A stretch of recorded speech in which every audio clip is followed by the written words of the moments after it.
In New Taipei City, Xizhi district, a fire erupted in a residential building, resulting in the death of 4 family members. And for the 7th lunar month, volunteers are encouraging right thought and right action. Welcome to DaAi Headlines. I'm Duncan, DeAeth, and thank you for joining us. Early in the morning on August 3rd, a fire broke out in a residential building in New Taipei's Xizhi district. 2 floors were involved in the blaze and 4 members of a family of 5 lost their lives. The cause of the fire is still being investigated. Xizhi volunteers were on site to care for the survivors and shocked residents. Here's more. A deadly fire and heavy smoke was reported around 5:30 in the morning in New Taipei's Xizhi district on Linsen Street.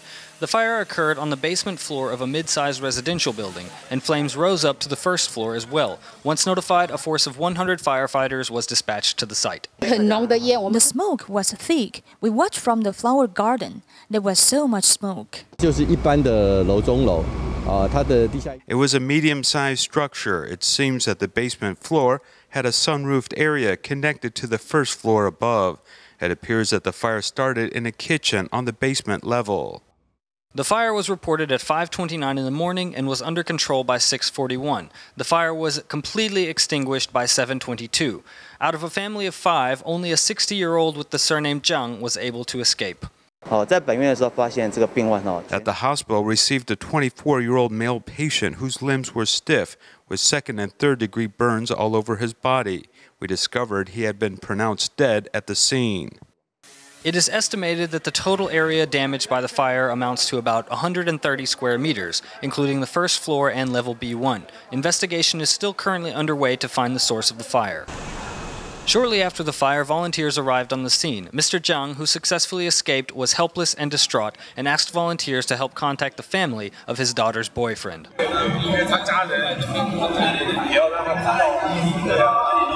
Volunteers hastily found the workplace of the daughter's boyfriend, a local restaurant. The boss was stunned to hear the sad news. He was studying at university and working part-time at the shop. I played ball with him at the ballpark. He was a serious worker and a very polite young man. With the fire occurring early in the morning, many residents were woken with a start and forced to seek safety outside. Xizhi volunteers were there to console them. The first hour, we were accompanying Mr. Zhang, the homeowner. He was absolutely distraught and afraid. I saw his hands, and he couldn't do anything. We were there to show empathy, although he is Christian and wouldn't join us in our prayers. But we still wanted to be there for him and give him love. Xizhi will continue to offer support and care for the families of those lost in this tragic incident, especially for Mr. Zhang, who will face a very difficult time recovering after the loss of his family. Following the earthquake in Ecuador, Xizhi began its first aid distribution on August 2nd.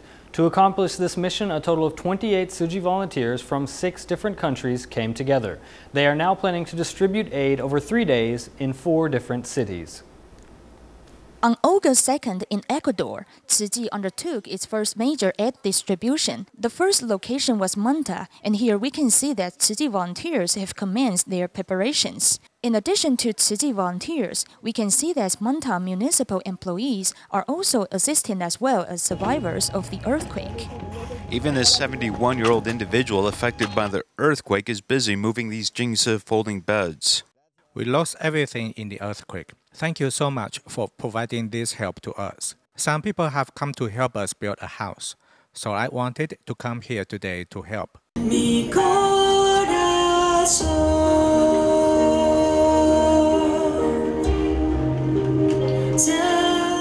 The kickoff ceremony began with a Spanish hymn, which left many of the victims moved to tears. The mayor of Manta's speech repeatedly expressed gratitude to Xizhi. Martin, we appreciate very much what you have done for us here. And I know you're going to still going on helping us a little more. Xizhi volunteers also emphasized the love that transcends races and religion. Master Zheng Yan told us that everyone in the world is our family. Like Ecuadorians said, when you give somebody a hand, you are his brother. This aid distribution helps survivors of the earthquake emerge from the haze of the past 4 months with joyful activities led by Xizhi volunteers.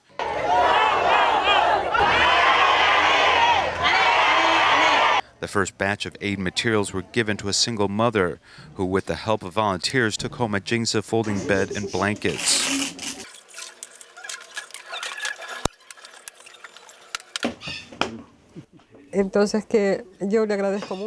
I would like to thank you from my heart. No matter where you go in the world, I give you my sincere blessing.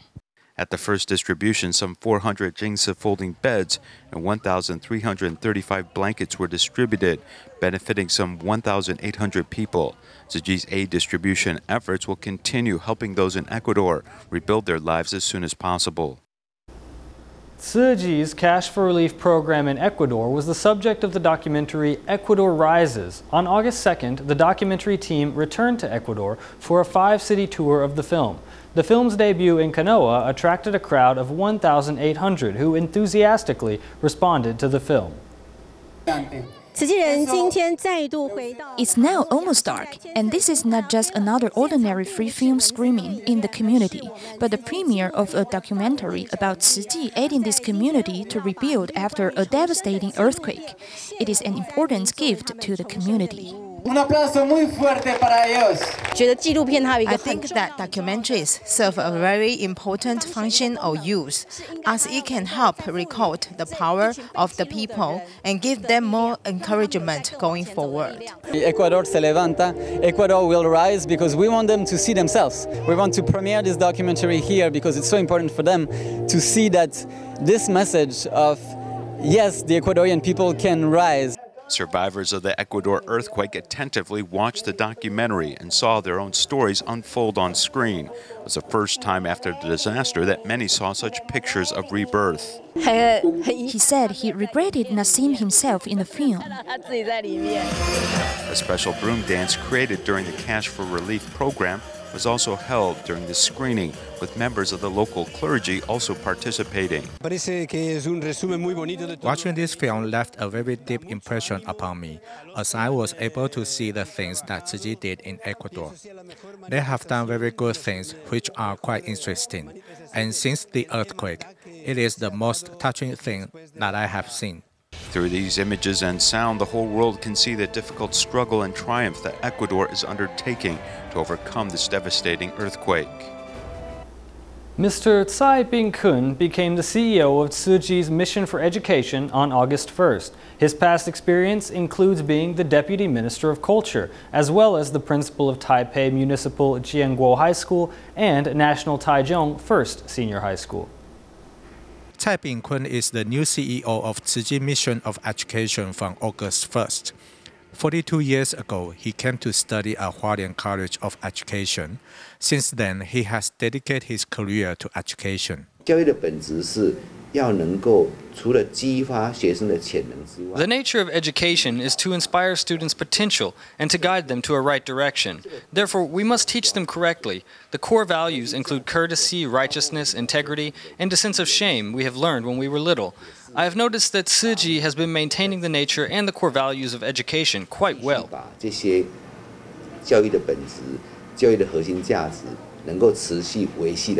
Mr. Tsai was the principal of National Taichung First Senior High School and the Taipei Municipal Jianguo High School. He also served in the Taichung government and the central government. After resigning from the post of Deputy Minister of Culture this year, he took up the job at the Xizhi Mission of Education and will instill his experiences in education to Xizhi. 实际的教育出来的孩子，就是要能够展现诚正信实。所以其实 Students from Xizhi's schools must be able to have sincerity, integrity, trust, and honesty. How can we expand Xizhi's spirit from Xizhi schools and affect other schools in Taiwan and even abroad? I feel we must give a hope to Xizhi education, and we hope that students in other schools will become as good as the students in our schools. 这个希望是我们不只是把自己做好，我们也可以让别人一样好。 Do the right thing is Mr. Tsai's motto. He will do his best to nurture students to become the future leaders with the spirit of humanity for the nation. As family size decreases, fewer elderly people live with their children and grandchildren. Xizhi volunteers brought students from Yongping High School to an elderly care center to let students interact with senior citizens.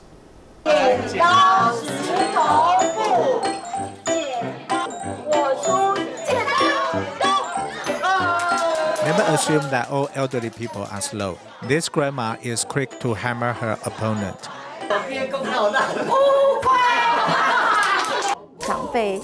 When the elderly play with these young people, they all look very spirited. The vitality of these students has an effect on the elderly. When they were practicing it at school, they were with their classmates, but it's different here because they were in front of the elderly audience. There's more human warmth. He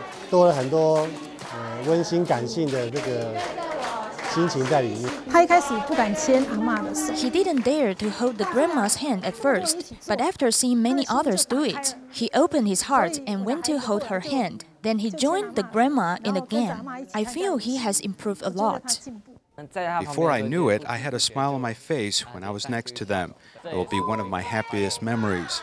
Kids don't have much chance of living with their grandparents now, so they may not know how to interact with the elderly. But by following our example, these kids can learn to interact well with the elderly. The students of Yongping High School went to this daycare center for seniors with Xizhi volunteers to learn how to interact with the elderly. With the volunteers' encouragement and the seniors' eager attitude, the students were able to put away their shyness and enjoy the games with the elderly. And most importantly, their presence also made the elderly smile happily.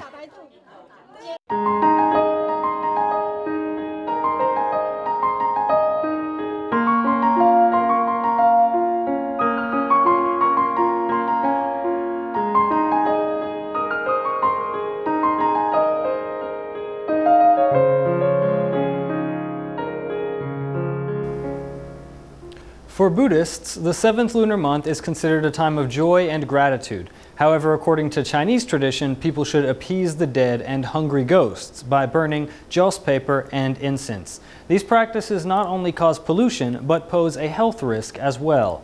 Here's more.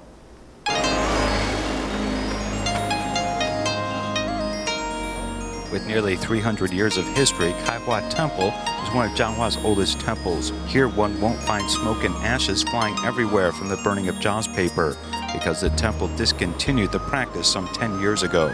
I think it's great that no joss paper is burned here. I hope all temples, including Taoist temples, will discontinue the burning of joss paper. Without burning joss paper, we can still pray with a sincere heart.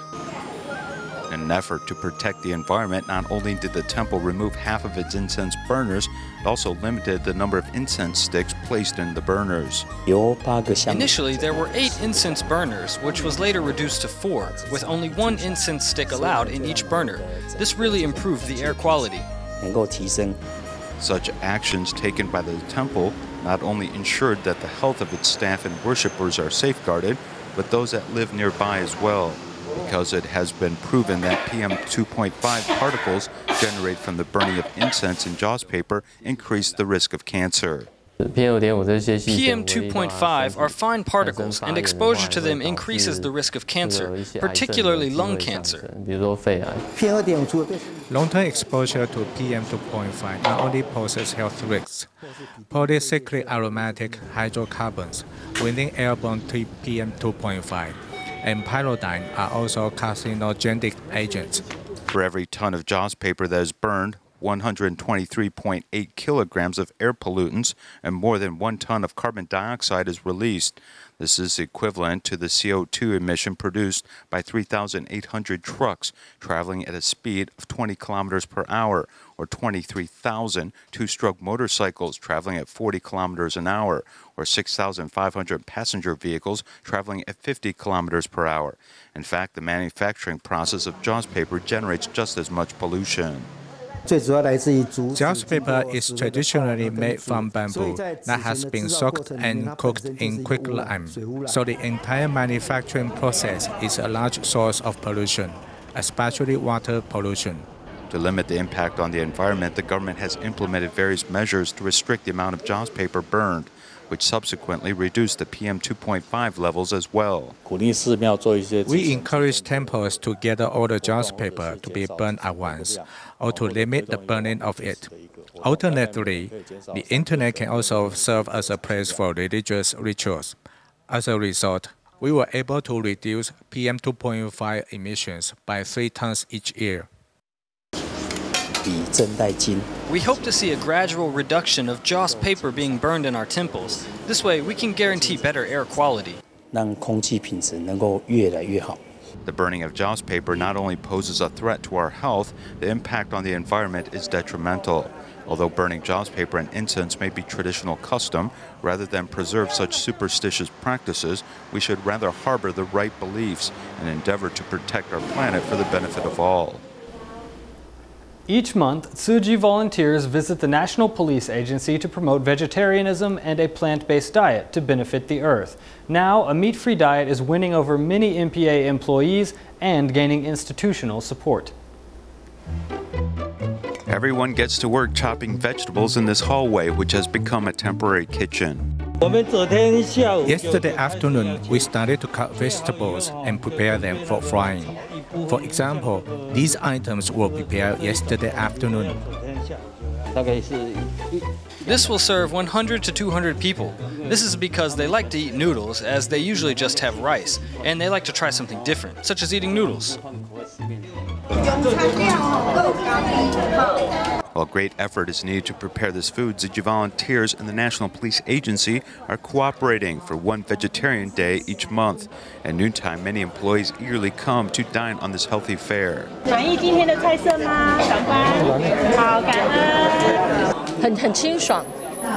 It's very cool and light, and there's not too much waste or fancy decorations.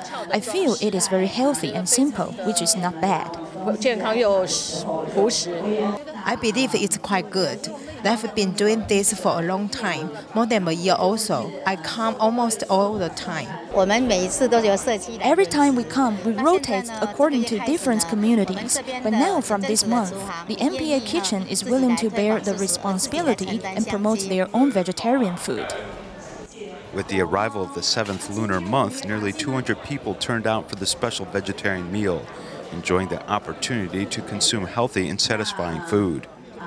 To ring in the 7th lunar month, Xizhi volunteers have been offering their local police departments vegetarian meals as a way to say thank you for their hard work. It's also part of Xizhi's campaign to promote vegetarianism. We'll visit police officers in Tainan and see how they enjoyed the meals.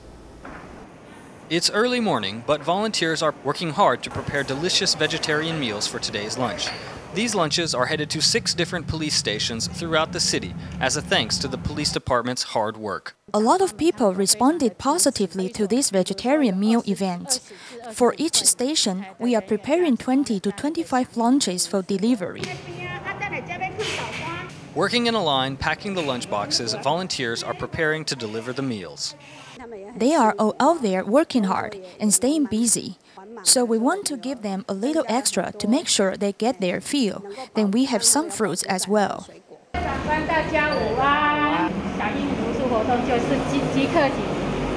借这个机会再次来为社会做一点事情。还蛮喜欢吃蔬菜的，所以这对我来说我就觉得还蛮好吃的。是稍微吃过这样，对啊，所以我可以还不错啊。It's not only good for body, but it also helps protect the environment and can also lead to a more calm disposition.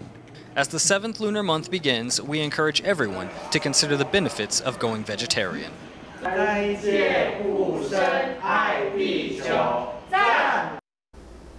It's the 7th lunar month, and Taichung Xizhi Hospital invited their medical staff to eat a vegetarian meal.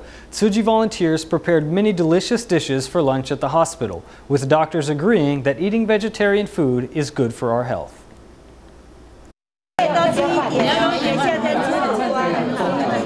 Because it is very tasty, she wants another bowl. These social workers ask her colleagues to join her. 所以他不是我们医院的同仁，可是他们也可以一起来参加。对对对，都还在吃哎，吃很饱哈。This is the 7th lunar month, so Taichung Xizhi Hospital is inviting all medical staff to eat vegetarian meals. Many people don't like vegetarian food because it is often bland and can be greasy, but the volunteers cook it mindfully so that people will enjoy the vegetarian food. It doesn't have meat or fish. It's the same otherwise. It can be delicious if we cook it mindfully. The meal changes their idea that vegetarian food isn't tasty. Some colleagues bought 2 box meals so they don't have to cook dinner. See, it's convenient. And they can still eat vegetarian food. Medically speaking, eating vegetarian food can benefit our body.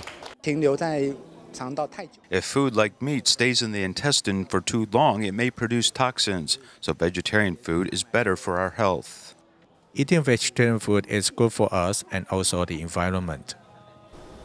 Located on the Northern Cross Island Highway, Taoyuan's Fuxing district is a place beloved by tourists for its picturesque mountain scenery.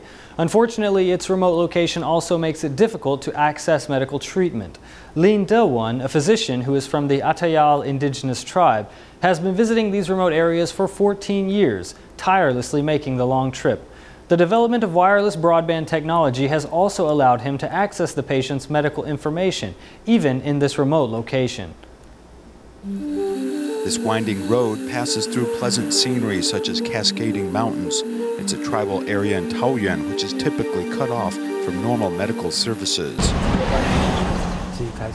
It's inconvenient for me to drive myself down the mountain. When I come back the following day, I'm tired and need to lie down all day. Over here, it is very inconvenient. If we walk to see a doctor, we need to carry these sick individuals, and it could take us an entire day of walking. Lin De-won is from the Atayal indigenous tribe from Taichung's Lisan area. In 2002, he was assigned to be the Taoyuan County Fuxing Township Public Health Center director and physician. Due to the illnesses suffered by indigenous people, he offered mobile clinic services, every week traveling 100 kilometers on these mountain roads.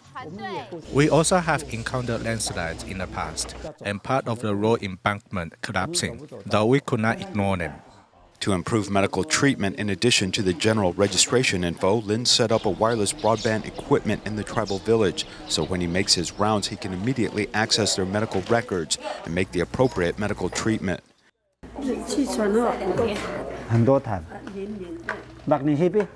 One woman, surnamed Chen, suffered from asthma, ran out of her prescription, and Lin was immediately able to look up her medication through this electronic medical record system. According to previous practice, she would need to travel all the way to Anchukong Hospital to get this medicine. But now this is not necessary, as we can help her with this acute medical problem. Upholding the physician's mission as well as a commitment to his fellow indigenous people, Lin De-won is always thinking about how to maintain the health of people in rural areas. Even though there are still many challenges to overcome, Lin De-won says he will remain committed to this remote community throughout his entire life. Students from Hsinchu's Guangwu Middle School are staying active this summer with help from Xizhi volunteers. They are traveling around Taiwan while also visiting seniors and learning about environmental awareness. That's all the time we have for today. Thank you for joining us. Goodbye.